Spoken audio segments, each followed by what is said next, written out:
ce chirurgien. Donc, prenez le temps d'échanger avec votre chirurgien, soit en direct en consultation, soit via les réseaux sociaux.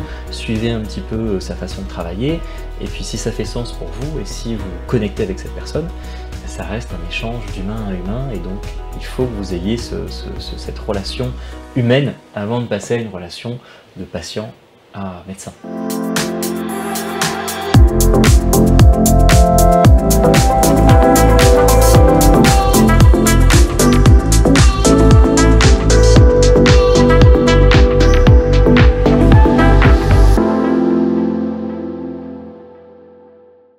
Bonjour, aujourd'hui nous recevons un chirurgien esthétique exerçant à Lille qui est le fondateur de The Body Contouring Academy qui reçoit des chirurgiens esthétiques du monde entier et qui est créateur du Sculptor qui va nous parler de son innovation. Bonjour Dr Alexis Delobot, bienvenue. Merci d'avoir répondu à notre invitation. Alors, pouvez-vous nous parler de votre parcours dans le domaine de la chirurgie esthétique et pourquoi vous êtes lancé dans la chirurgie esthétique en tant que docteur? Alors pour le parcours, j'espère que vous avez un petit peu de temps parce que c'est un peu long le parcours de on chirurgien. A du temps.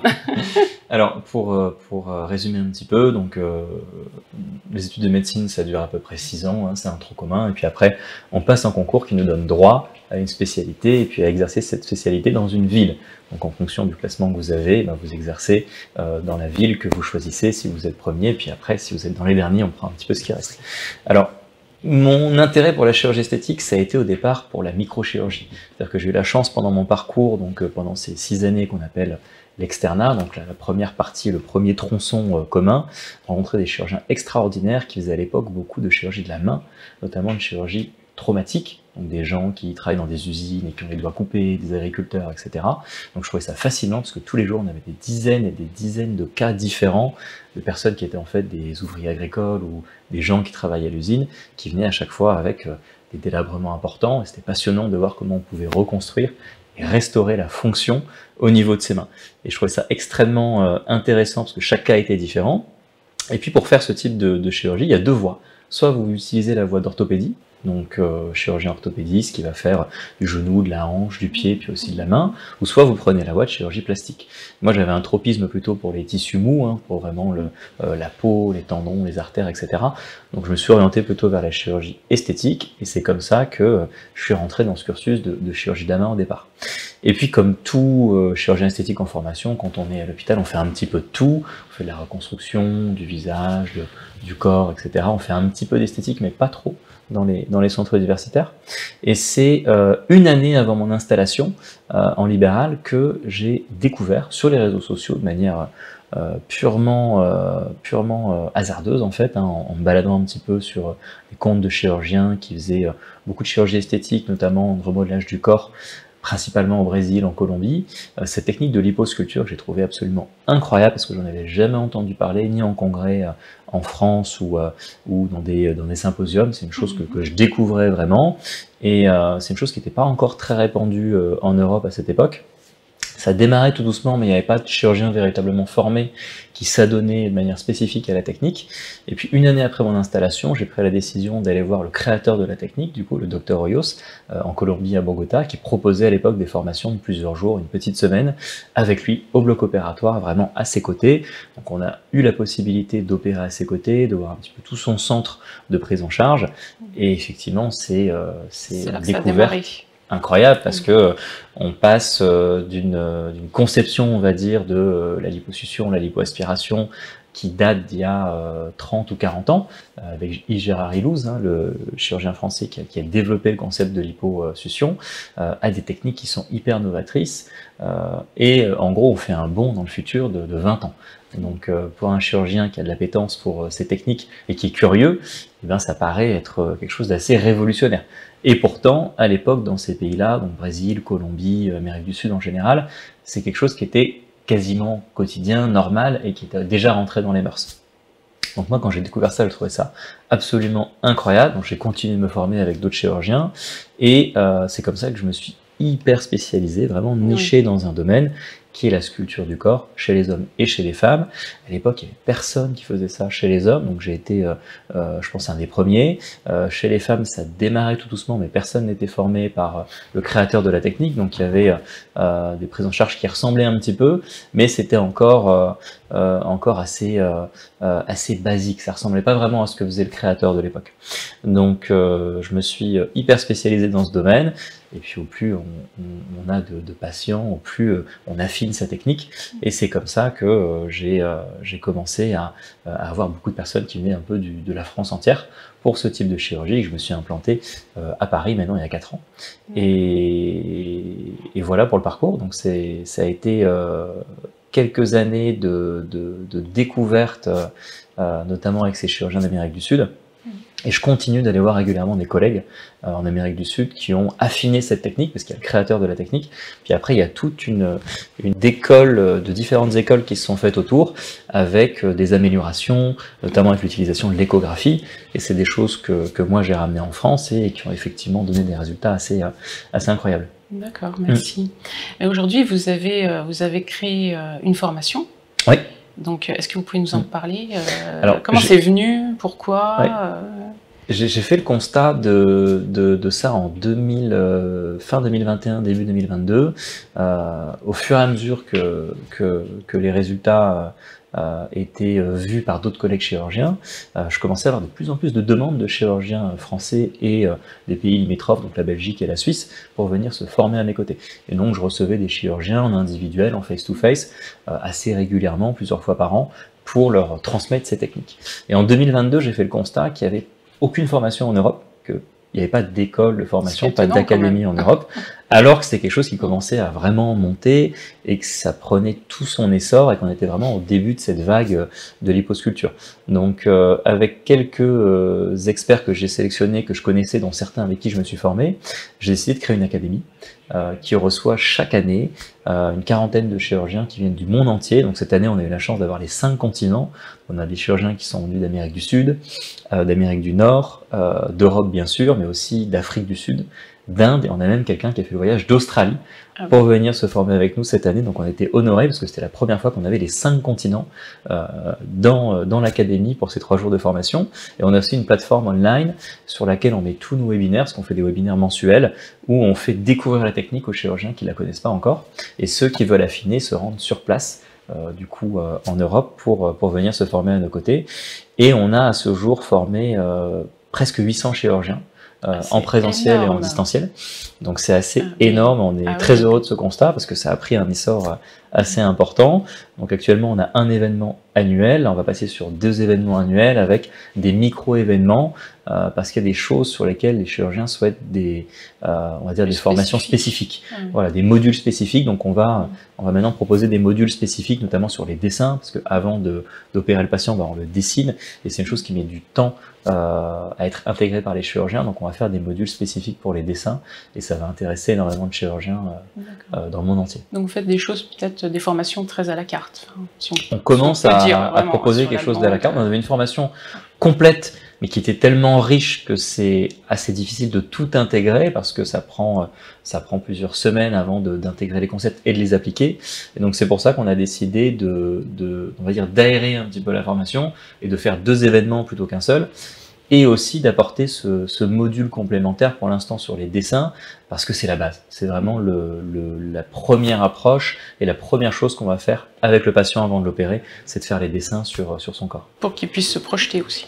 Ça va aider à se projeter, même si c'est un peu flou tant qu'on n'a pas, disons, vu plusieurs résultats différents, mais au moins il se projette un peu plus sur les zones qu'on va opérer. Et à la consultation, parfois, on fait aussi des dessins un petit peu à main levée où on leur montre quelles zones vont être touchées. D'accord, merci. Alors, vous avez créé le Sculptor. Est-ce que vous pouvez nous en parler? Qu'est-ce que c'est exactement? Parce qu'il va y avoir plein de questions autour de ça. Alors ça a été vraiment une chose que j'ai développée pour me faciliter la vie.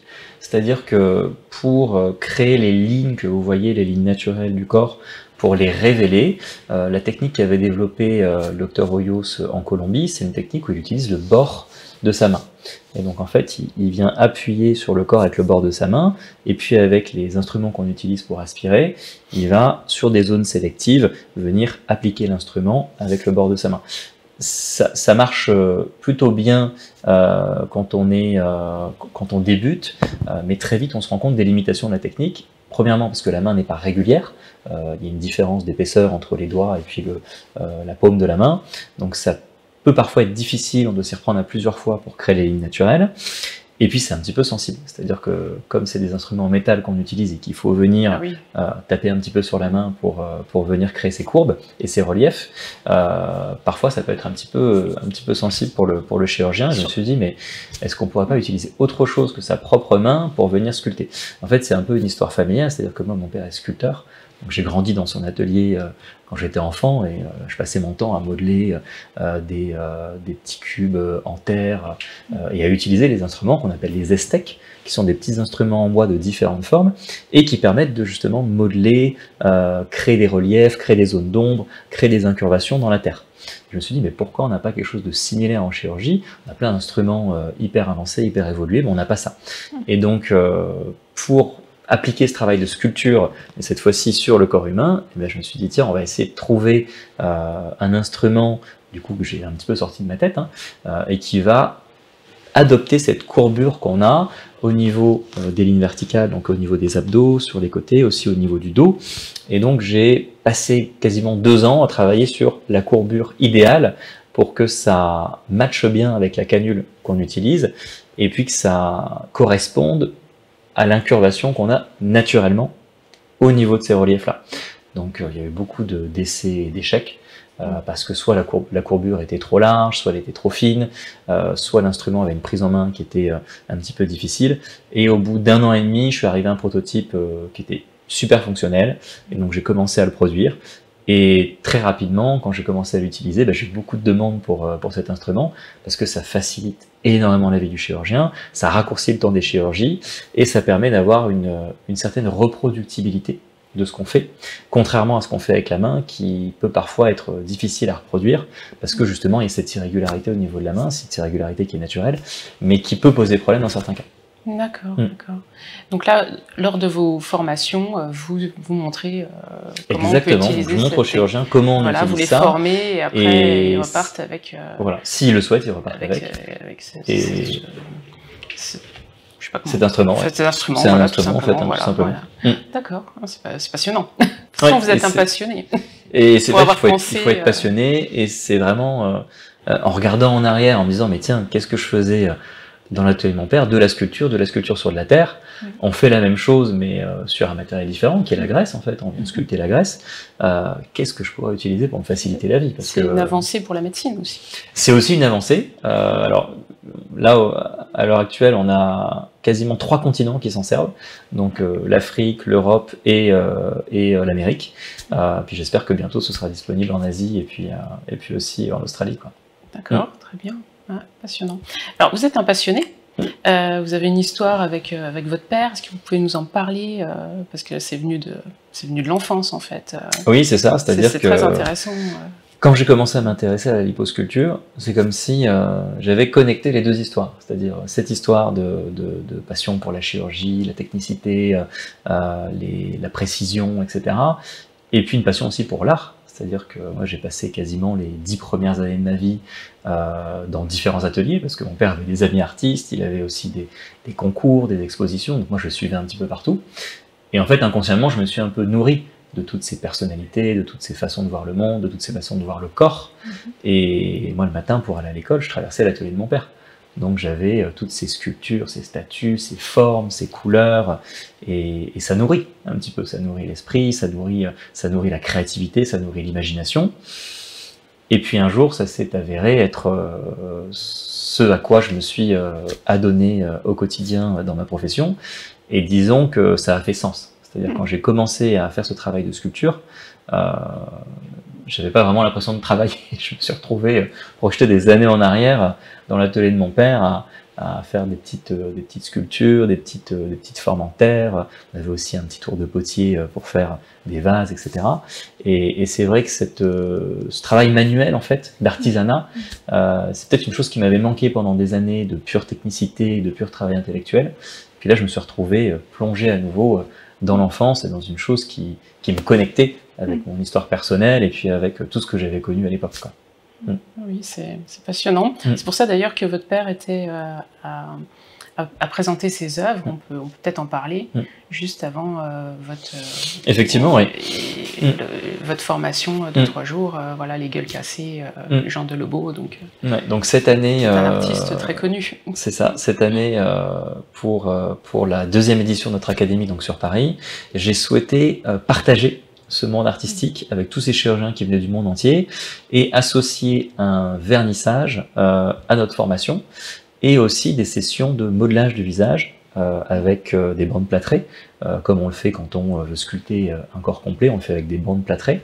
Et donc j'ai demandé à mon père s'il était d'accord pour participer, à la fois sur ces ateliers pratiques qui sont en fait des immersions complètes. Moi je l'ai fait 2 fois cette année, d'avoir le visage moulé en plâtre, et c'est vraiment une immersion sensorielle complète parce qu'on est aveugle, on n'entend plus rien, on ne sent plus son visage, donc c'est vraiment une expérience à part entière, et j'ai voulu partager ça avec les chirurgiens qui étaient présents. Et donc on a décidé de présenter une quarantaine de masques qu'il avait fait pour le centenaire de la Première Guerre mondiale, qui a donné un petit peu naissance à ce qu'on a appelé les gueules cassées. C'est ces soldats qui revenaient des champs de bataille défigurés avec des délabrements faciaux importants, et c'est un petit peu à ce moment-là que la chirurgie esthétique et reconstructrice moderne a pris naissance avec la réparation de tous ces traumas osseux et des tissus mous, donc de la peau du visage. Et donc on a voulu disons faire une réminiscence de cette exposition qu'il avait fait en 2014 pour le centenaire, et là ça tombait bien, c'était en 2024, donc c'était pour les 110 ans des gueules cassées, et on a pu exposer une quarantaine de visages en parallèle d'ateliers pratiques où ils venaient mouler le visage de chirurgien. Donc ça a été un événement assez incroyable où on a pu faire cette connexion entre la guerre qui a donné malheureusement toutes ces avancées via ces délabrements, toutes ces avancées modernes de techniques qu'on utilise encore aujourd'hui en reconstruction faciale, l'art et puis la chirurgie esthétique, parce qu'il y a un lien qui est indéfectible et qui est évident et qui est aussi historique. D'accord, très bien, merci. Alors, si vous pouvez nous donner un conseil, comment je suis une patiente et je souhaite rencontrer un chirurgien esthétique, quels seraient les critères pour faire le bon choix? C'est une chose dont on parle assez souvent. Les patients qui prennent contact avec nous, on leur rappelle les choses auxquelles il faut faire attention ou au moins s'attarder. Alors, c'est la formation du chirurgien. De plus en plus, les patients ont accès, en fait, grâce aux réseaux sociaux, aux résultats de chirurgiens du monde entier, et de plus en plus ils vont chercher des chirurgiens esthétiques spécialisés dans un domaine, le regard, le nez, le visage pour les liftings, les seins, le corps, et donc on a ce phénomène où les patients n'ont plus vraiment cette crainte de se déplacer à l'étranger, et moi je reçois des patients du monde entier, on a eu l'année dernière pour notre académie une américaine qui était venue se faire opérer, cette année on a eu une canadienne, on a eu des patients de l'Europe entière, et effectivement ces patients ils doivent d'abord connaître un petit peu la formation du chirurgien, avoir quelqu'un qui est on va dire formé aux techniques qu'elle souhaite avoir et dont elle souhaite bénéficier, regarder un petit peu aussi tout en peut-être discutant avec le chirurgien si le projet que vous avez va correspondre à ce que le chirurgien peut vous apporter comme technique. Des décalages, voilà, parfois il y a des décalages, c'est-à-dire que vous avez une idée très précise de ce que vous voulez, mais en fait dans la réalité c'est pas possible. Oui. Donc il faut que vous trouviez quelqu'un qui puisse répondre à votre projet et quelqu'un qui puisse vous conseiller et vous dire non si jamais c'est pas possible, et puis vous ramener un petit peu à ce qui est possible de faire ou pas. Il faut pas hésiter aussi à aller voir 2 ou 3 chirurgiens différents. Moi, parfois j'ai des gens qui viennent me voir après avoir vu 2, 3, 4 chirurgiens, parfois avoir pris des consultations en distanciel, en visio avec des chirurgiens de l'étranger. Donc ça c'est assez important. Voir dans quelle clinique aussi il opère. Parce qu'il y a tout type de cliniques. Vous avez des cliniques qui sont vraiment spécialisées en chirurgie esthétique, où vous avez des prises en charge qui sont spécialisées, et puis des cliniques un peu plus généralistes, avec des prises en charge qui sont un petit peu différentes. Donc je dirais que c'est les 3 conseils principaux, c'est avoir un bon feeling avec son chirurgien, se renseigner sur la formation du chirurgien, et puis sur l'endroit aussi où va vous opérer. Ça, c'est des choses qui sont importantes. Le staff aussi du chirurgien est important, parce que parfois, on a beaucoup de temps qui est passé avec la secrétaire, l'infirmière, en consultation avant et après pour le post-opératoire, et donc s'assurer qu'il y ait une prise en charge qui soit globale, à part entière. Bien sûr, merci. Prise en charge dédiée, ouais. Et vous, justement, vous exercez où? Alors moi j'ai plusieurs lieux d'exercice, oui. donc récemment pour raison familiale j'ai déménagé sur Lille qui est ma ville d'origine, j'ai un exercice sur Paris depuis 4 ans maintenant, et puis historiquement en périphérie de Bordeaux j'ai aussi un cabinet dans lequel je consulte et où j'interviens aussi également. On va dire le gros de mon activité se fait sur Paris parce que c'est plus central, notamment pour cette patientèle qui est étrangère et c'est plus facile d'accès. Et j'ai la chance à Paris d'avoir un centre qui est 100% dédié à l'esthétique, avec des prises en charge qui sont personnalisées dans un environnement qui est dédié à l'esthétique. Donc effectivement, la prise en charge est, on va dire, totalement adaptée au type de chirurgie que moi je vais faire. D'accord, très bien. Et si par exemple il y a un patient qui n'a pas envie de se déplacer et qui se trouve aux États-Unis, où vous pouvez... Et non, ça c'est que... assez difficile parce que quand on veut opérer à l'étranger, il faut qu'on soit conforme aux régulations du pays dans lequel on opère. Donc si on souhaite opérer aux États-Unis par exemple, c'est très compliqué parce qu'il faut repasser toutes les équivalences. Il y a d'autres pays dans lesquels les régulations sont un petit peu moins strictes, où c'est une forme de validation des acquis ou d'équivalence qui est donnée, et ça peut prendre quelques mois seulement. Mais le pays que vous citez, les États-Unis ou même le Canada, c'est très compliqué. D'accord, merci. Donc aujourd'hui, vous conciliez votre vie professionnelle et votre vie personnelle. Comment vous faites pour tout mener de front? Parce que vous êtes aussi formateur, vous avez une activité très riche, effectivement, dynamique. Il y a plusieurs vies dans une même vie. Donc l'activité de docteur, de chirurgien, avec les consultations, le suivi des patients et puis les chirurgies bien évidemment, qui occupe, je dirais, 70% de mon temps. Sur la partie formation, l'académie, j'ai la chance d'avoir 2 associés qui sont absolument incroyables et qui m'épaulent sur tous ces projets-là. Donc un de mes associés qui est plus sur la partie stratégie, organisation, et puis un autre de mes associés qui est anesthésiste et donc du coup qui nous aide sur toute la partie médicale. Donc ces deux associés forment avec moi un trio un petit peu gagnant entre guillemets, parce que moi j'ai la partie chirurgie, un de mes associés la partie anesthésie, puis un autre la partie plutôt planification stratégique et organisation. Donc sans ces 2 personnes, je pense pas que je pourrais le faire, honnêtement, parce qu'on peut pas se dédoubler, on peut pas être partout. Et j'ai toute mon équipe aussi d'organisation de la formation qui fait toute la partie opérationnelle, qui est une équipe qui est absolument incroyable et que je remercie pour tous ces moments qu'on a pu passer ensemble et ces temps de partage. Ça a été deux belles années, ces 2 dernières éditions. Mais sans équipe, je pourrais pas faire tout ce que je fais. Ce serait totalement impossible. Et pour la partie personnelle, j'ai la chance d'avoir une compagne qui m'accompagne, on va dire, sur beaucoup de mes interventions et beaucoup de mes événements, et qui au quotidien me soulage d'énormément de tâches que je pourrais pas absorber tout seul dans l'état actuel des choses. Donc c'est vraiment un soutien indéfectible, et sans elle, je pourrais pas aller partout où je vais et dans ces conditions-là. D'accord, c'est très bien, merci. Quels sont vos projets d'avenir? Est-ce que vous avez des projets à court terme, moyen terme, long terme, de développement? Alors justement, on en discutait juste avant de venir à l'interview avec mes associés. On a eu beaucoup de demandes, on va dire, cette dernière année, fort du succès de la première édition de notre académie et de cette 2e édition, qui a beaucoup fait parler d'elle aussi, notamment aussi grâce à vous. Merci pour ce que vous avez pu faire aussi pour faire connaître un peu plus notre académie.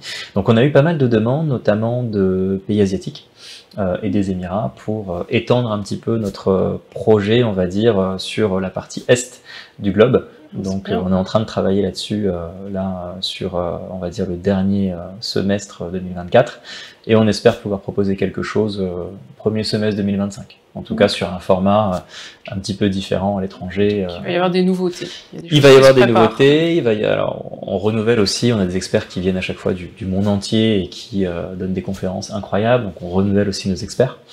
Et on a la partie online sur laquelle on a beaucoup travaillé, et actuellement on a plus d'une centaine d'utilisateurs réguliers, la partie online. Ah oui. On a aussi lancé cette année, lors de la 2e édition, un groupe qu'on a appelé Mastermind, hein, qui est le premier mastermind dédié aux chirurgiens.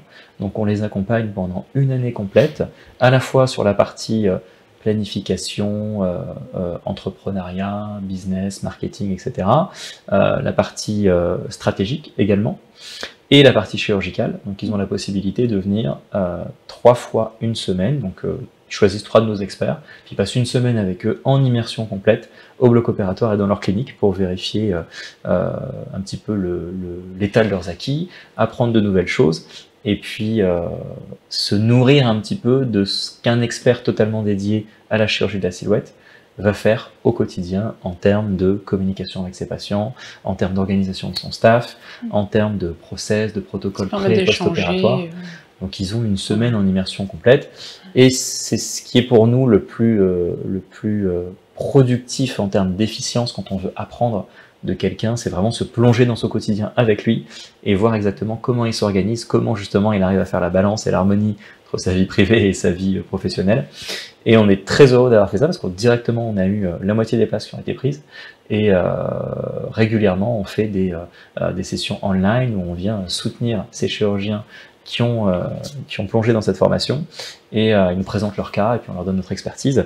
Donc on a vraiment une prise en charge à 360 qui est complète, à la fois sur la partie donc chirurgicale purement technique et sur la partie, on va dire, chef d'entreprise, parce que au final ils ont une équipe, des salariés, ils ont on va dire toute une clinique à faire tourner pour la plupart d'entre eux, et c'est des choses sur lesquelles ils n'avaient pas forcément eu de formation dans leurs études de médecine, parce que c'est pas du tout orienté sur la partie entrepreneuriat.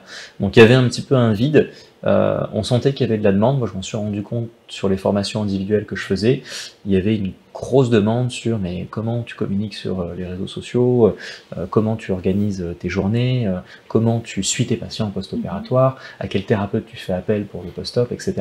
Donc on a voulu packager tout ça, et on a fait une œuvre vraiment très riche et très complète d'une année, et je pense qu'ils vont sortir de cette année avec énormément de perspectives et de choses nouvelles. Vous avez mis en place un vrai accompagnement, quoi. C'est ça, c'est ça. Quelque chose qui manquait.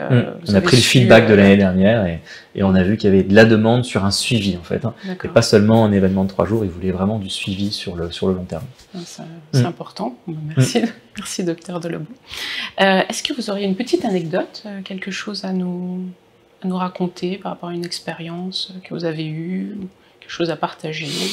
Alors oui, j'en ai une qui me vient là comme ça. Voilà, j'en discutais il y a pas très longtemps, justement avec, je pense que c'était dans un podcast dans lequel j'avais été interviewé, et la personne qui m'a interviewé, donc c'est quelqu'un qui est dans le milieu de l'infoprenariat, et il avait regardé un petit peu ce qu'on faisait notamment avec l'académie. Il avait été étonné de la qualité de nos vidéos. D'ailleurs, je remercie notre vidéaste qui est là aujourd'hui et qui a fourni un travail incroyable pendant la 2e session de notre académie. Puis il nous a dit mais vos vidéos sont vraiment très qualitatives, j'ai vu aussi vos emails, etc. Et on sent que vous êtes soutenu par une équipe qui est très pro. Et je lui ai raconté cette anecdote d'un congrès international auquel j'avais participé, donc qui rassemblait des chirurgiens d'Amérique du Sud, d'Amérique du Nord, d'Afrique, d'Asie. Puis je me retrouve dans l'ascenseur avec mon badge, avec un chirurgien coréen, et puis il me regarde et puis il me dit mais c'est vous le docteur Delebout? Là, je me dis, ils ont fait un super boulot sur l'envoi des mails, parce que là j'ai un collègue coréen que je connaissais pas forcément, et puis qui me reconnaît. Vous êtes aussi très présent sur les réseaux sociaux. Oui, on a une présence qui est assez on va dire, active. On publie régulièrement, notamment sur l'académie. Donc on a une belle croissance aussi sur les réseaux sociaux avec l'académie. Tout ça, c'est l'équipe. C'est très intéressant, même formidable. vos lives.